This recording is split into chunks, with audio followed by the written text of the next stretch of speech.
Salve, salve, guerreiros! Professor Lego Fontes na área para o quarto episódio da nossa Maratona de Simulados. E de antemão, quero agradecer a todos que participaram desse evento, desse momento. Deixo aqui o meu forte abraço a todos vocês.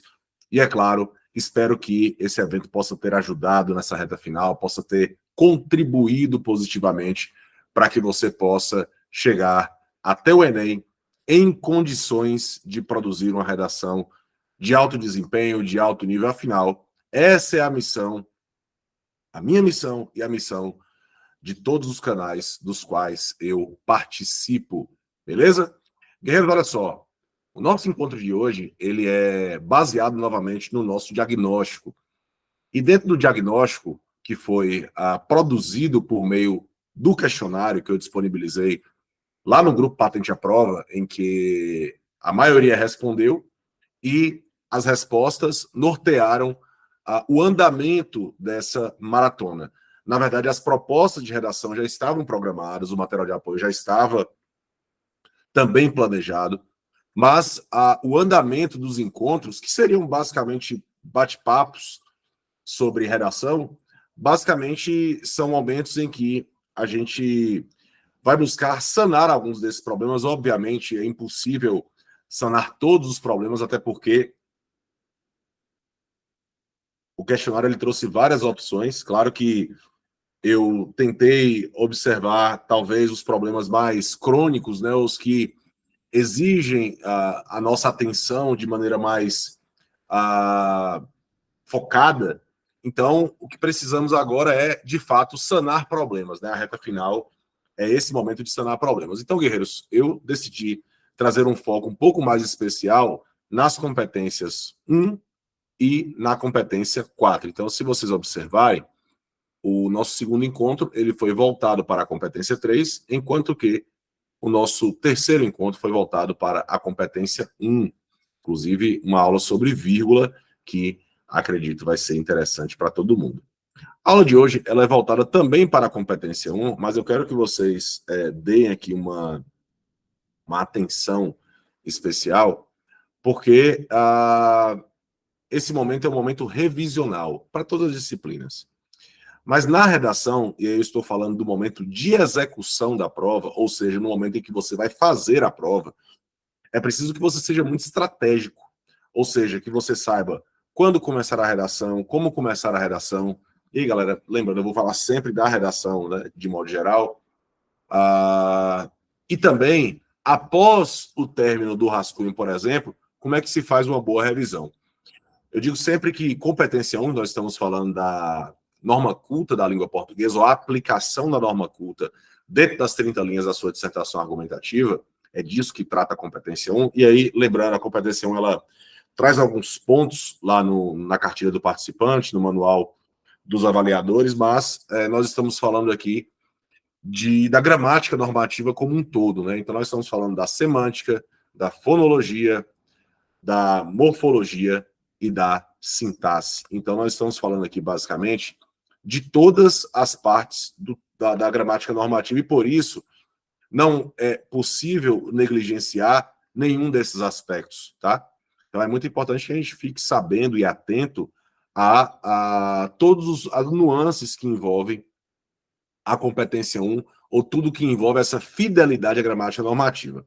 Então, trouxe aqui um exercício que comumente eu aplico nas minhas turmas, né? Vários exercícios como esse, né? Parecidos com esse, e que vocês vão perceber que alguns deslizes de ordem gramatical, elas são deslizes muito sutis, mas que contam bastante ponto, né? Então, e aí, até para você que vai fazer redação de outras provas, né? De outras bancas, de outras instituições, saiba que competência 1, né, que é a norma culta, ela é cobrada em qualquer prova de redação que envolva dissertação argumentativa. Então, isso não é uma exclusividade do Enem, tá?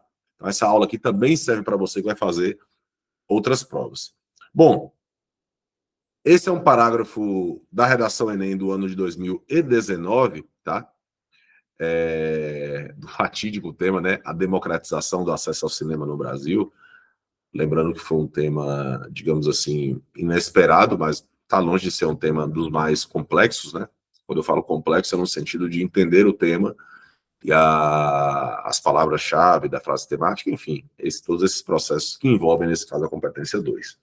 Bom, guerreiros, aqui nós temos um parágrafo de desenvolvimento 1, né? Então, é muito importante de antemão, quando você for analisar o seu parágrafo e fazer as devidas revisões, que você fique atento a se o parágrafo cumpre a função, se ele cumpre a função que é estabelecida para ele.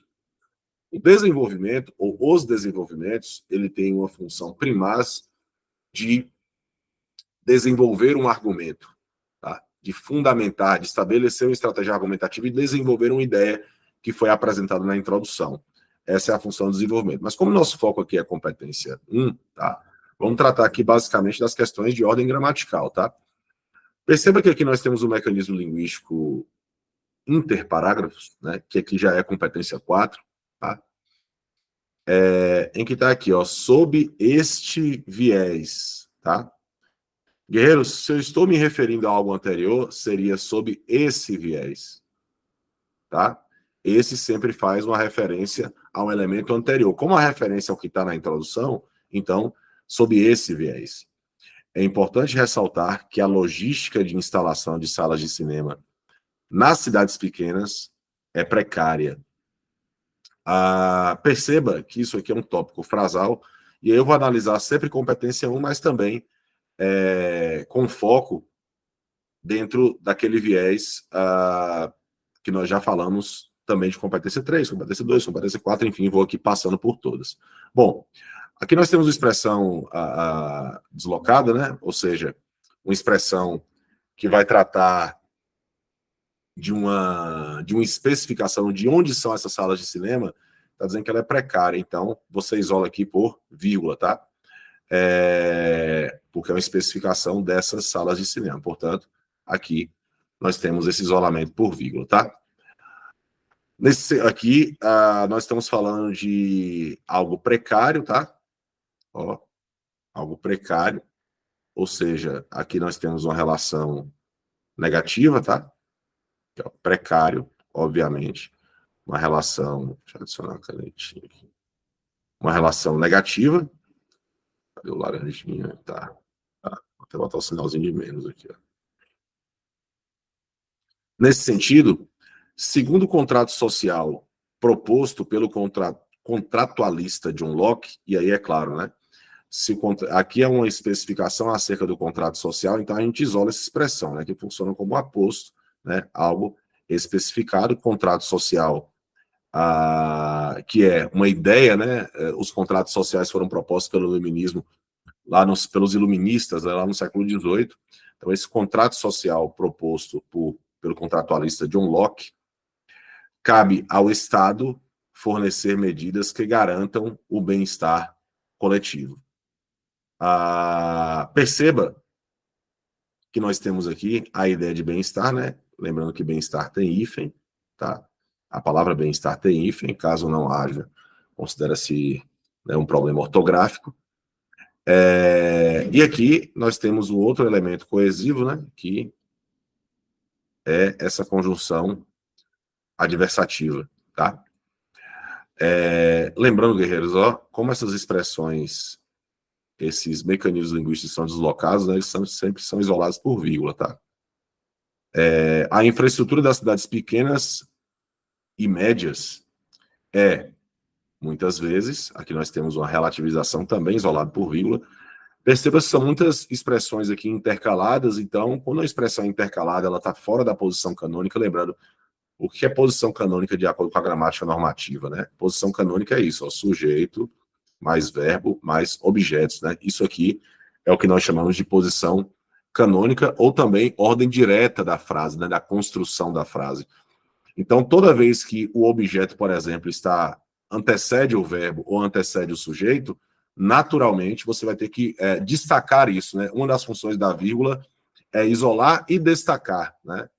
Aquela função da vírgula de pausa para respiração que a gente aprende lá na escola não corresponde à realidade, porque a vírgula não marca uma pausa de respiração, ela tem funções a serem exercidas dentro da composição frásica, né? Então, é muito importante sempre ressaltar isso.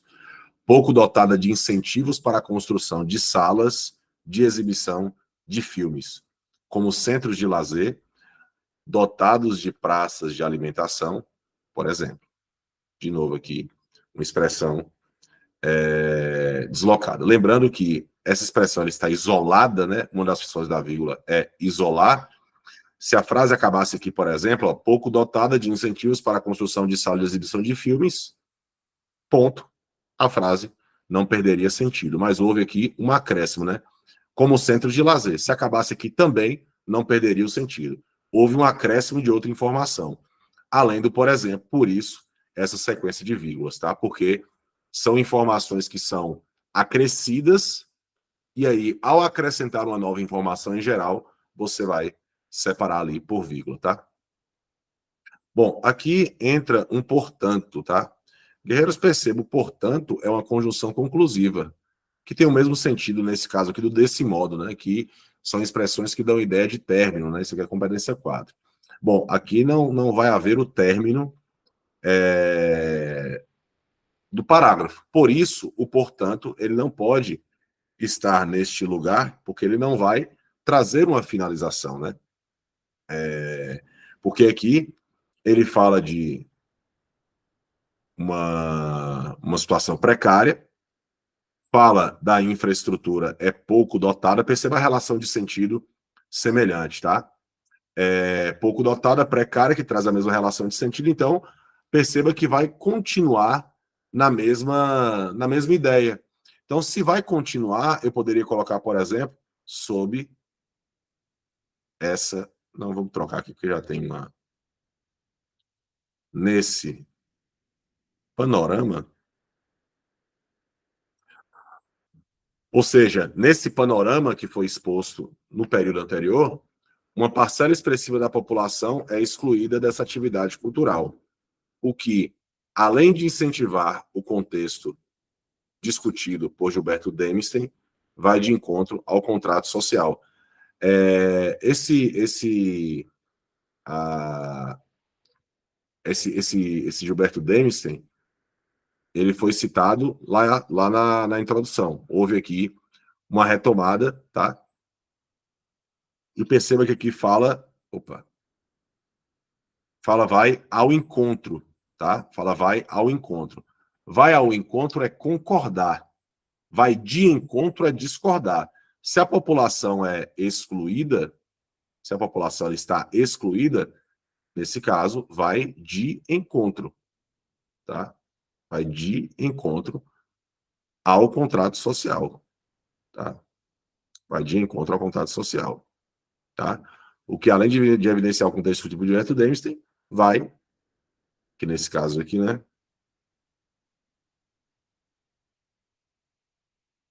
Aqui, ó, perceba que também a expressão deslocada, ó, porque se eu isolasse essa parte, né, se eu retirasse ela do texto, diria assim, é excluir essa atividade cultural, o que vai de encontro ao contrato social. Poderia finalizar aqui, mas como é a expressão aqui, ó, que ela está isolada, então ela vem sempre isolada por vírgula, tá? Desse modo, políticas públicas eficazes, e aqui está correto desse modo, porque é uma expressão conclusiva, então nós temos aí um fechamento de uma ideia.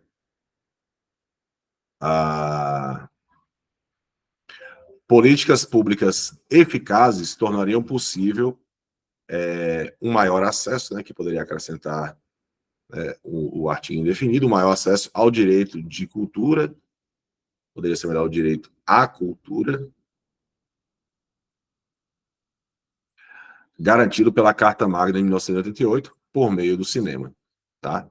Aqui é uma informação adicional. Detalhe, aqui caberia a crase que fala do acesso ao direito, por exemplo, ao cinema. Bom, se eu substituo a palavra masculina ao invés de cultura, cinema, e se for ao invés de o, então cabe crase. A gente pode fazer depois uma aulinha sobre crase, porque tem o macetinho do gato aí, quem é meu aluno já sabe, que fica bem fácil de você descobrir se aquela expressão ela cabe crase, né, ou acento grave ou não, né? Se é uma mistura ali de preposição e artigo. Guerreiros, percebam que a construção desse parágrafo, claro que eu mexi no parágrafo, né, evidentemente ele não veio desse jeito, né? É uma construção que eu mexi bastante nele. justamente para que os erros fossem detectados e sanados, né? Como eu digo sempre, não basta apenas entender que errou, é preciso saber o porquê errou e, ao mesmo tempo, conseguir corrigir isso a tempo, porque no final da história é muito importante, eu diria que é fundamental, que você consiga detectar o seu erro a tempo, no sentido de diminuir essa margem na hora que interessa. E na hora de execução de prova, é muito importante que você consiga corrigir esses erros, tá? E isso é treinado, evidentemente, como tudo na redação é treino, né? Para os meus alunos que estão comigo, eles continuamente conseguem fazer exercícios como esse, né? A gente faz exercício em sala, justamente para detectar problemas, para justamente a gente conseguir sanar esses erros e lembrar essas questões na hora que é preciso, na hora que interessa.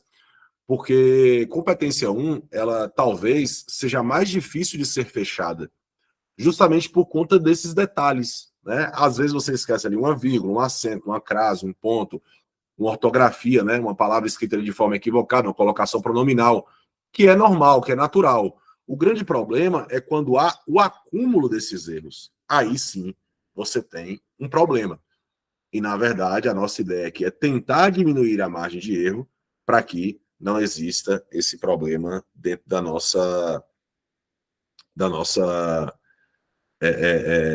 do nosso texto, tá? Então, é preciso que a gente entenda que, efetivamente, a gente precisa sanar esses problemas de competência 1. E aí, galera, nós temos dois problemas. O primeiro problema é o problema conceitual, ou seja, Lego, eu não sei o que é crase. Não sei. Bom, você volta para a gramática. Você consulta seu professor, quem for meu aluno fala comigo. Beleza, esse é um problema, um dos problemas é um problema conceitual. Eu não sei o que é, eu não sei como funciona. Beleza. Outro problema é o problema de aplicação e de execução. Aí é questão de atenção. É o que eu falo para a galera. Eu não vou fazer uma aula sobre vírgula, por exemplo, trazendo todo o conceito do que é vírgula, que é o sinal. Eu vou aplicar a vírgula à redação. É diferente. Porque, na verdade, por exemplo, eu não vou. Eu sempre utilizo esse exemplo. Eu não vou ficar falando aqui, vírgula isola vocativo, tá? Você não usa vocativo na redação. Então, a gente não precisa. Os 4 tipos de porquê. Você não usa os 4 tipos de porquê na redação. Como na dissertação argumentativa, a redação Enem, tá? Então, assim, o que a gente precisa é focar naquilo que interessa. Então, eu otimizo o tempo para que fique melhor na hora de produzir o texto. Então, a mensagem da maratona, de modo geral, ela é muito simples. É fazer com que você possa estudar a disciplina de redação de modo que você consiga aprender o que você ainda não sabe e fique melhor naquilo que você já sabe. E praticando bastante, porque a maratona é isso, essa sequência de simulados. Para que vocês tenham uma ideia, nas minhas turmas já foram 11 simulados. Com mais 4 da maratona, são 15. Até o final do ano, acredito que serão aí 25 simulados produzidos. Ou seja, 25 simulados produzidos são 750 linhas escritas para fazer 30 no dia 3 de novembro. Ou seja, todo mundo vai muito bem treinado, e fora exercício. Aqui eu estou falando dos simulados, sendo que a esmagadora maioria foram simulados presenciais, que treinam não apenas a parte técnica, mas a parte mental. Então, assim, a nossa ideia aqui é basicamente fazer com que vocês treinem muito para ficarem absolutamente confiantes e seguros para o dia da prova. E não vai parar por aqui. Outros eventos vão acontecer com o intuito tão somente e apenas de fazer com que vocês se sintam melhores, estejam melhores e, acima de tudo, para que vocês consigam fazer a melhor redação das suas vidas. Contem sempre comigo, beleza? Um abraço a todos, tamo junto e vamos para cima.